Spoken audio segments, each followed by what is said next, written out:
Hi everybody, welcome to this video on compound interest formula. I'm going to talk about how to derive the formula and how to use the formula in this video. Now, let's start by actually writing out what the compound interest formula is, because some people like to have the end result in front of them before we even start. So your compound interest formula is essentially your future value equals your principal open bracket 1 plus your compound interest rate close bracket to the power of n. Now, what is n? N is your number of years. The number of years in your calculation. Now, what is I? I is your compound interest rate. Now, that seems simple enough, but there is something to note. Your compound interest rate and your n must be in the same time units. This is something to definitely note going forward. But that is essentially your formula. Future value equals principal open bracket 1 plus I close bracket to the power of n. Now let's talk about how we got to that formula. And how I'm going to show you guys how the compound interest formula is derived is by firstly looking at future value. I'm going to look at future value at t equals 1. So what is the future value at the end of 1 year? We know that future value is principal plus interest. If you guys don't understand why future value is principal plus interest earned, please watch a simple interest formula before you watch this one. But I'm going to continue assuming that you've watched the simple interest formula. And I'm also going to state that your interest is principal multiplied by rate multiplied by time.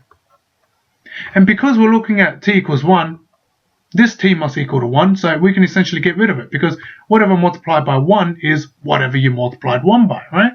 So it's PR. So essentially another way of writing future value is principal plus principal multiplied by the rate. And we can factorize the p out, can't we? If you take p out of here, there's 1 left, and we have r left on this side. Close bracket. Now this essentially has a power to 1, but it's never written. But I'm going to write it for illustration purposes, yeah?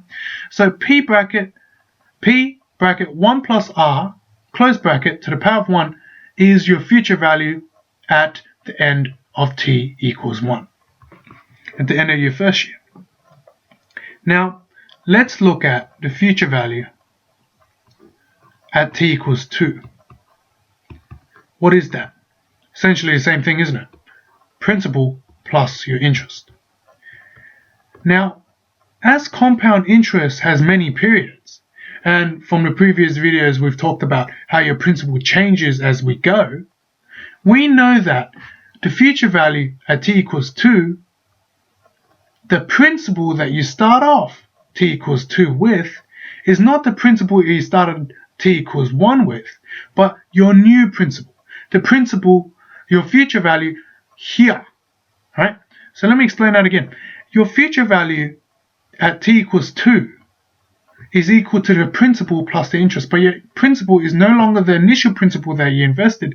Your principal is actually relating to the future value of t equals 1.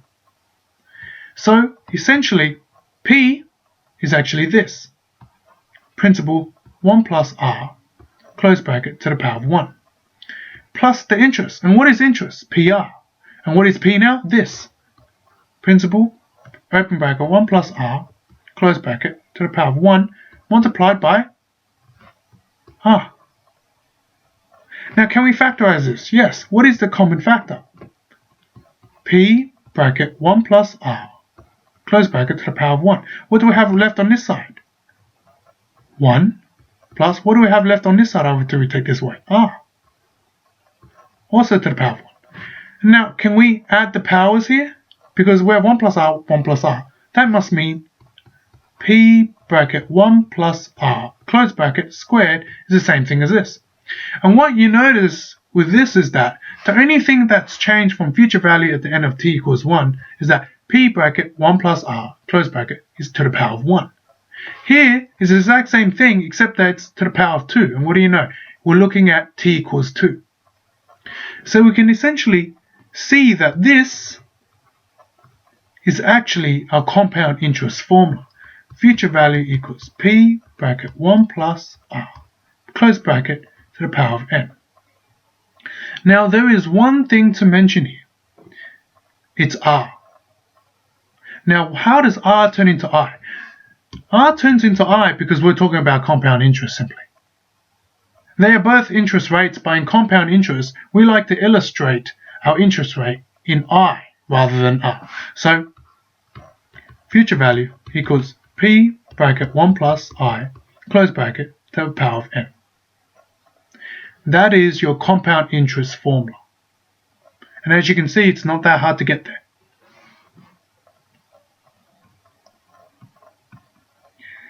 Now I'm going to give you guys an example, right? Just to show you guys how this formula works. So I'm going to give you an example where your principal is 1,000. Your rate, your interest rate, your compound interest rate is 10% per annum. And the period of investment is t equals 2. So let's sub it in, right? Now, because this is 2 years, right? What is your n? Your n is 2, because n is a number of years, isn't it? So let's sub it in. P bracket 1 plus I, the power of n, is your future value. Future value equals 1,000 bracket 1 plus 10%, close bracket, to the power of n, which is 2. Put that in your calculator. 1,000 bracket 1.1 squared equals 1,210. This is your future value for 2 years worth of investment.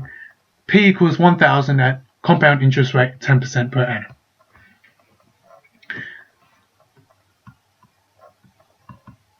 Now, let's write out this formula one more time. P bracket 1 plus I, close bracket, to the power of n. Now, you can see in this formula there are 4 variables.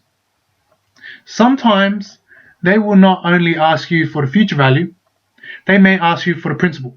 They may ask you for the number of years of investment. They may ask you for the compound interest rate. We need to be able to rearrange this formula so we can counter any sort of situation that we face. Right? So let's think about a situation where we needed to find the principal invested initially instead of the future value. And how would you do that? You need to get principal on its own. Right? So what you do is you divide both sides by 1 plus I to the power of n. So your principal equals future value on 1 plus I to the power of n.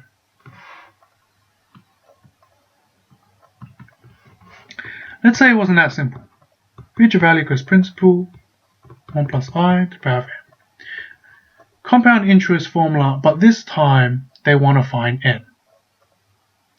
Well, in order to find n, let's firstly move the p to the other side. So future value on principal equals 1 plus I, close bracket, to the power of n.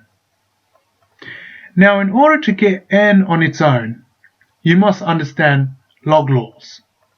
So if you guys don't know what log laws are, or you guys don't know how that works, watch the video on log laws before getting into this. But how I'm going to use log laws is that I'm going to log both sides. So ln, which is log, future value on principal, close bracket, equals ln 1 plus I, close bracket, n. And in log laws, one of the laws is that if you have it to a power, you can move the power to the front. So ln, future value on principal, close bracket, equals n multiplied by ln 1 plus I. Now you can move this to the other side to get your n on its own. So n equals your log of future value on principal, close bracket, on ln 1 plus I. That is your formula to find the number of years. Last but not least, future value equals principal 1 plus I, power of n. Now, last but not least, what if they ask you to find the compound interest rate? Essentially same thing, move the p over. Future value on p equals 1 plus I to the power of n. How do you move a power over? Well, you need to get rid of it. So think about it. What would you do to get rid of it? Yeah, if you had n and you wanted it to disappear, what would you multiply it by? You would multiply it by 1 on n, isn't it? Because that would be 1. So let's multiply both sides by a power of 1 on n. Right? What you get is 1 on n, 1 plus I.